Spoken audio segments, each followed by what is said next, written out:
Merhaba herkese. Bugün size astroloji, doğum haritası ve kuantum düşünce konularının birbiriyle olan bağlantısı hakkında bilgi vermek istiyorum. Astrolojide gezegenlerin birbirleriyle olan temasları bize enerji olarak yansımaktadır. Kuantum düşünce tekniği de bilinç ve gerçeklik arasındaki ilişkiyi yeniden tanımlayan ve bireylerin yaşamlarını dönüştürmeye çalışan bir yaklaşımdır. Bu teknik kuantum fiziğinin temel prensiplerini kullanır. Kuantum fiziğine göre evrendeki her şey enerji, titreşim ve frekanstan oluşmaktadır. Ve bu tekniğe göre sen hangi titreşimdeysen, enerji ve frekans seviyesindeysen hayatına o kişileri, durumları ve olayları çekersin. Yani ne istersek değil, hayatımıza ne istek onu çekeriz. Ve frekans seviyemiz ne kadar yüksekse olmasını istediğimiz her şey kolaylıkla tezahür eder, yani gerçekleşir hayatımızda. Peki frekansımız nasıl? Düşük mü?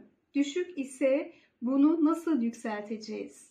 İşte en önemli konu bu arkadaşlar. Bunun için ilk şart bilinçaltımızı öğrenmek ve orayı temizlemek. Bilinçaltımızda yer alan korku ve kaygı gibi düşük frekanslı duygular maalesef bizim ilerlememizi engelliyor. Çünkü korku, kaygı, kıskançlık gibi, öfke, kibir gibi duygular frekansı en düşük duygulardır.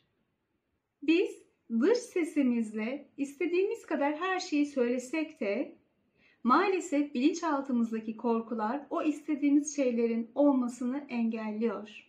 Bilinçaltımızı, travmalarımızı, geçmiş hayattan bu hayata getirdiğimiz karmik sınavlarımızı, köklerimizden gelen travmaları, ailemizden, özellikle de annemizden gelen travmaları ve bunları nasıl çözebileceğimizi astroloji ile kişisel doğum haritası analiziyle öğrenebiliyoruz.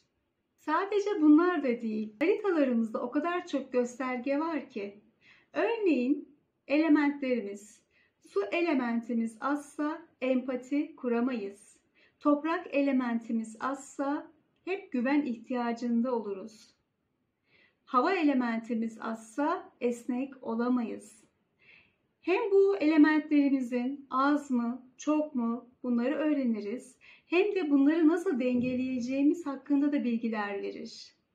Ve haritalarında elementleri dengede olan kişiler çok daha kolay birçok şeyi öğrenirler. Hayat onlar için daha kolay ve akıştadır. Kişisel gezegenlerimizden Mars'ımız nasıl, yerleşimi nasıl, hangi evde, hangi konularda nasıl eylemlerimizi gösterebiliyoruz? Öfke kontrolümüz var mı? Retrolu mu? Olumsuz açılarını ve gölge yanlarını nasıl düzeltebiliriz gibi bilgiler de verir bize astroloji haritaları. Kişisel gezegenlerimizden olan Venüs nasıl pozisyonda? Venüs bizim nasıl sevdiğimizi, bir ilişkide nasıl mutlu olabileceğimizi, hangi özelliklere sahip kişilerle mutlu olabileceğimizi, maddi manevi değer yargılarımızı gösteren bir gezegendir. Merkür'de nasıl bir zihin yapısına sahip olduğumuzu, iletişimimizin nasıl olduğunu gösterir. Başka önemli göstergelerden biri olan Şiron, yani yaralı şifacı, haritamızın kilit noktasıdır. Neden kilit noktası deniyor? Çünkü hem sembolü anahtara benzer hem de travmalarımızı, yaralarımızı çözmemiz gereken karmik derslerimiz hakkında bize bilgiler verir. Biz bu karmik dersleri, yaralarımızı farkında olmasak da bu hayata bilinçaltımızla getiriyoruz. Bilinçaltımız, sinir sistemimiz ve kalbimiz ruhsal yaraları onarabilmek için sürekli aynı probleme odaklanır. Bu yüzden de hayatımızda benzer döngüler, tekrar eden olaylar ve ilişkiler yaşarız.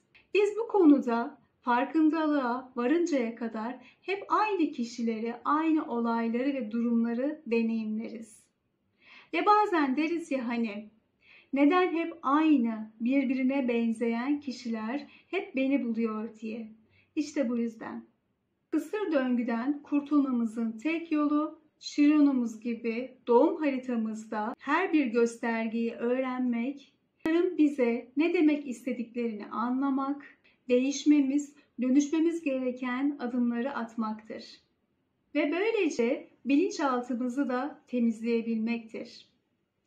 Bilinçaltımız temizlendikten sonra kuantum düşünce sisteminden faydalanarak yapacağımız olumlamalarla hayatımızda neyi tezahür etmesini istiyorsak, para olabilir, aşk olabilir, evlilik, sağlık, kariyer, ev, araba ne ise hayatımıza kolaylıkla gelir. Astroloji geçmişe aynı olur, şu an ve gelecekle ilgili de olasılıkları gösterir. Bu olasılıkları tezahür ettirmek bizim seçimlerimizle olur. Bunun için birinci adım doğum haritası analizi yaptırarak kendini ve bilinçaltını çok iyi tanımak ve çözmek.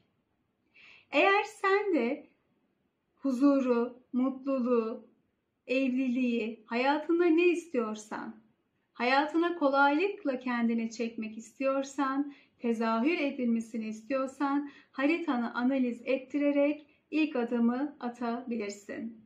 Doğum haritası analizi yaptırmak ve detayları hakkında bilgi almak istiyorsanız videonun açıklama kısmına yazdığım mail adresiyle benimle iletişime geçip detayları öğrenebilirsiniz. Evet, bugünlük söyleyeceklerim bu kadar. Başka videolarımda görüşmek üzere. Hoşça kalın, sevgiyle kalın.